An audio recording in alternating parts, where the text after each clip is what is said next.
를 지금 하고 있습니다. 뉴스를 잘 선별을 하셔야 될 것 같고요. 물론 뉴스 중에는 조금 약간 편향된 시각이나 좀 선입견을 가지고 쓰시는 기자분들도 좀 많으신 것 같아요. 그래서 그런 거는 좀 팩트 체크가 주도 면밀하게 좀 저희가 분석을 해봐야 될 것 같고요. 물론 제가 2차전지 산업을 긍정적으로 본다고 해서 무조건 뭐 주가가 계속 올라가기만 하는 건 전혀 아니라고 꼭 말씀드릴 수 있을 것 같고요. 그렇다고 또 2차전지에 대해서 우리가 뭐 주도 면밀하게 따져본다고 해서 그걸 또 2차전지를 또 부정적으로 해석한다고 오해하지는 않으셨으면 좋겠습니다. 그래서 여전히 2차전지에 대해서는 좀 긍정적으로 보는 거는 당연한 거고, 그럼 기본적으로 제일 중요한 게 2차전지가 현재는 가장 많이 쓰이는 게 전기차니까 전기차가 잘 팔려야 되거든요. 근데 전기차에 대한 데이터조차도 사람들이 유럽발 뭐 경기 침체 우려에 따라서 전기차가 잘 안 팔리는 거야, 그건 전혀 아니고요. 지금 말씀 주신 대로 K배터리 수주액 1000조라는 거는 엄청난 양입니다. 그러니까 작년 매출 기준으로 보면 LG엔솔 같은 경우는 17년치 매출이 이미 확보가 된 거고요. SK온 같은 경우는 40년치 매출이 확보가 된 겁니다. 삼성 SDI 같은 경우는 가장 수주가 좀 적은데요. 삼성 SDI 같은 경우 13년치인데 아주 보수적인 삼성 SDI조차도 최근에 미국 애리조나를 포함해서 유럽, 그리고 굉장히 공격적으로 지금 증설을 하고 있습니다. 그래서 사실은 이게 배터리 수주 1000조가 배터리 산업 자체도 사실은 긍정적인 영향이지만, 저는 이제 큰 틀에서 보면 국가 경제에 굉장히 이바지하고 있다고 보고 있거든요. 반도체랑 거의 양대축에서 이제는 어떻게 보면 2030년 기준으로 하면 역전 현상이 나올 정도로 굉장히 규모가 커졌고요. 최근에 엄청 의미 있는 거는 LG 에너지 솔루션이 세계 1위 자동차 기업 도요타랑 30조 넘는 계약을 맺었거든요. 그러니까 금액 자체가 보수적으로 잡아서 30조고요. 저희가 배터리 단위 표시할 때 기가와트시라고 표시하는데, 기가와트시 기준을 뭐 60기가와트시로 하냐 70기가와트시로 하냐에 따라 달라서는 금액이 차이가 난다고 보고요.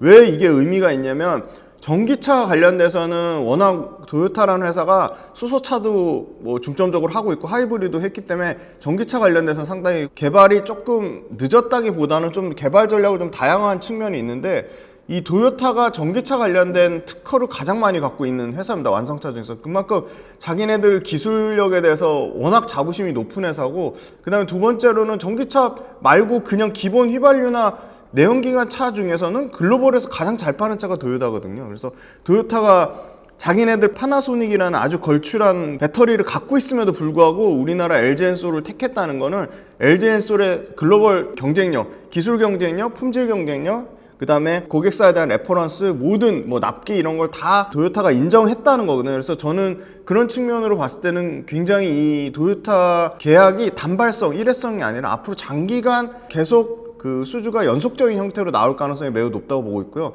그 다음에 두 번째는 LG화학이 LG 에너지 솔루션의 비중이 95%거든요. 그러니까 LG화학 같은 경우는 LG 에너지 솔루션을 제외한 LG 에너지 솔루션을 거치지 않고 LG화학이 독자적으로 고객사를 뚫어서 나가는 경우가 5% 미만이거든요.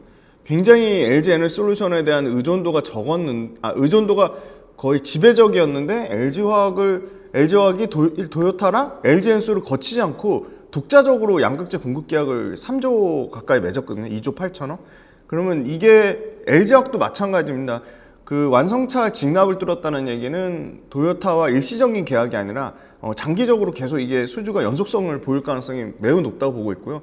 그 다음에 도요타도 마찬가지입니다. LG화학 외에 일본은 니치아란 양극재 업체가 있습니다. 니치아가 있고 스미토모 메탈망 SMM이란 양극재 업체가 있음에도, 뭐 미쯔비시 화학도 있고요.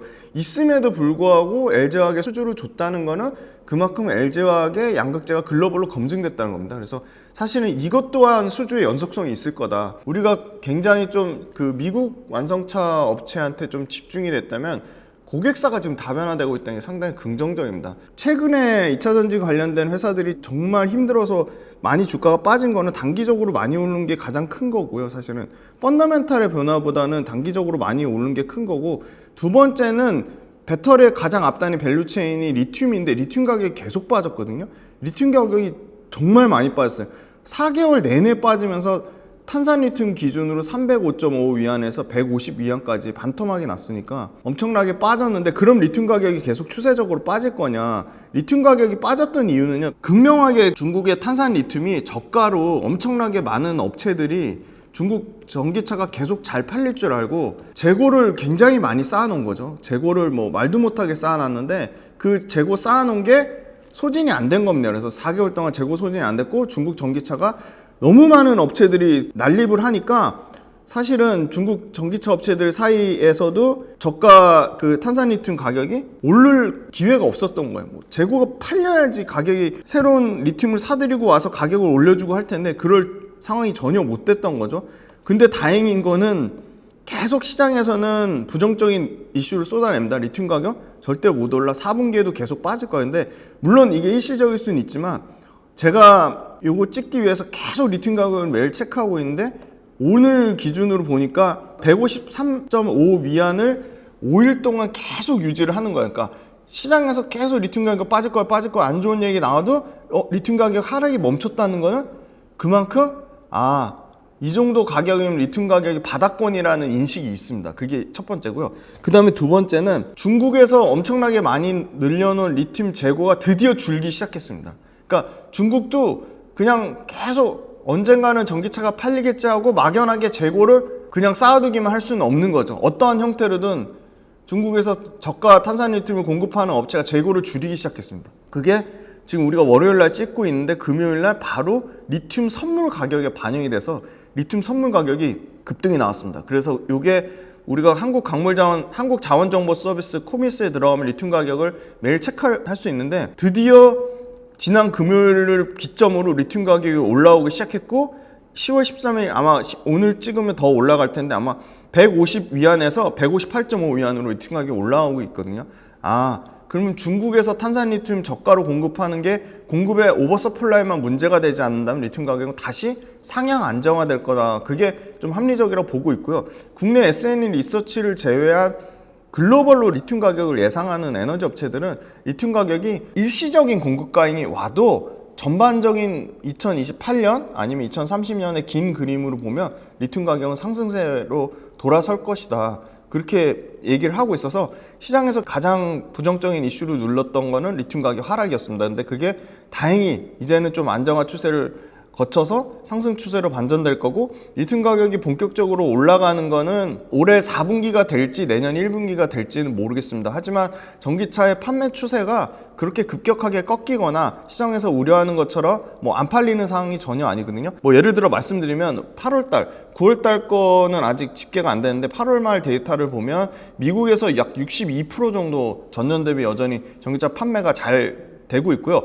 유럽은 우려했는데 유럽은 40%가 넘습니다. 유럽도 40% 넘게 팔리고 있고 중국만 자체적으로 아까 말씀드린 엄청나게 전기차 1등부터 3등 제외한 나머지 업체들이 상당히 뭐 파산할 정도로 어렵다고 했잖아요. 중국만 성장률이 급격하게 둔화됐고요. 그래서 북미하고 유럽은 여전히 견조하다. 그리고 우리가 맨날 말씀드린 전기차의 신차 기준 침투율이 북미는 아직도 9.2%니까 10%가 채 안 됐으니까 뭐 5배, 7배 이상의 성장이 남아있고 유럽은 침투율이 많이 올라왔습니다. 유럽은 많이 올라와서 약 4%, 3% 그 정도니까 유럽은 23% 기준으로 잡아도 그래도 뭐 2.5배 정도의 성장은 있다. 에코프로 이제 실적이 지난 금요일에 나왔는데 물론 매출은 한 자릿수 줄었는데 영업이익이 이제 69% 줄어서 그거에 대해서 엄청나게 충격적으로 받아들이실 것 같은데 물론 시장에서 예상한 것보다도 더 많이 줄었어요. 그거는 당연히 충격적으로 볼 수밖에 없는 건 팩트인데 그러면 에코프로가 앞으로 에코프로 플러스 에코프로 BM 그리고 에코프로 이노베이션, 에코프로 머티리얼즈가 앞으로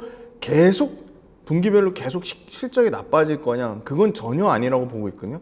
뭐 에코프로를 제가 뭐 특정 그 소위 말하는 어떤 포지션을 가지고 얘기하는 건 전혀 아니고 그냥 객관적으로 봤을 때 에코프로는 앞으로도 포스코 그룹과 양대 산맥으로 2차전지 업종을 주도할 그룹인 건 너무나 분명해 보여요. 그런데 다만 에코프로가 나쁘다는 얘기가 아니라 에코프로가 너무 짧은 기간 안에 불과 엄청나게 가파르게 오른 게 얼마 안 됐습니다. 4월 달부터 6월 3개월 동안 진짜 거의 150만 원대까지 올랐으니까 3개월에 거의 7배, 8배로 올랐거든요. 그러면 당연히 밸류에이션이 부담이 될 수밖에 없는 거고요.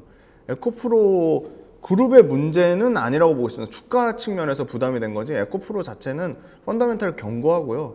에코프로가 사실은 말씀 주신 대로 실적의 연속성을 봤을 때 실적의 연속성 분기 실적이 빠진다고 해서 연간 실적까지 빠진다고 보는 거는 굉장히 좀 너무 성급한 일반화의 우려라고 보고 있고요. 연간으로 에코프로 보면 소폭 줄기는 했지만 제가 봐도 에코프로 매출이 연간 40%씩 성장을 하고요. 에코프로 같은 경우는 주가를 빼고 철저하게 기본 펀더멘탈 실적 측면으로 보면 컨센서스 잡힌 게 올해 같은 경우는 약 9조에서 10조 정도 매출 나오니까 전년도 대비해서는 70% 매출이 일단 늘어나는 거고요.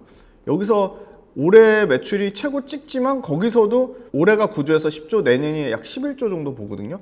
그럼 내년에도 매출은 20% 이상 성장하는 거예요. 그리고 내후년에 25년이 좀 어떻게 보면 성장이 꺾이냐 마냐, 대부분 25년 기점으로 성장률이 둔화될 거라고 얘기하는데 그럼에도 불구하고 에코프로 자체는 내후년 25년 기준으로 15조에서 많게는 16조 5천억까지 예상하거든요.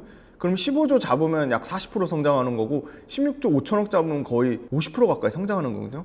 지금 이렇게 덩치 큰 코스닥 2위인 회사가 매출이 23년, 24년, 25년 평균 내보면 40% 성장하는 거거든요. 요 같은 그룹 시가총액 20조대 중에 매출이 40% 이상 성장하는 기업을 찾기가 굉장히 쉽지 않아요. 그 다음에 이익 볼게요. 이익이 올해 많이 줄어들 거라고 해요. 그럼에도 불구하고 7,500억 정도 이익 예상하거든요. 예, 7,500억, 그 다음에 내년에 9천억, 내후년에는 1조 2천억 그림이거든요. 그러면 2년 안에 1조 넘는 이익을 내는 회사가 돼요. 근데 시가총액은 21조인 거죠. 지금 현재 기준으로. 매출이 50% 성장하는데 40에서 50% 성장하는데 내후년 기준으로 시가총액 20배면 비싸다고 얘기하기는 어렵죠. 지금 가격이 엄청 싸진 건 맞거든요. 근데 가격이 엄청 싸졌는데 이게 하락하는 추세는 언제까지 하락할지를 모르잖아요. 그래서 저는 조금 비싸게 사더라도 하락을 멈추고, 예를 들어 이런 거죠. 탄산리튬 가격이 계속 하락하다 멈췄어요. 멈추고 이제 오늘 올라오더라고요. 그러면 오늘 금요일자 올라왔는데 지금 이제 월요일자 아마 이게 종가로 끝나서 보면은 금요일날 선물 가격이 급등했으면 탄산리튬 가격이 더 오를 거란 말이죠. 계속 하락하다가 꺾인 추세가 어느 정도 일정 수준 유지됐을 때 그걸 안전하게 확인하고 조금 비싸게 사더라도 그렇게 들어오는 게 낫지, 계속 하락하는 추세에 사시는 거는 리스크가 좀 있다고 보고 있고요. 가격적으로 싸냐 비싸냐를 봤을 땐 싼 건 맞는 것 같아요. 전체적으로 다 너무 싸졌어요, 2차 전지 업체들이.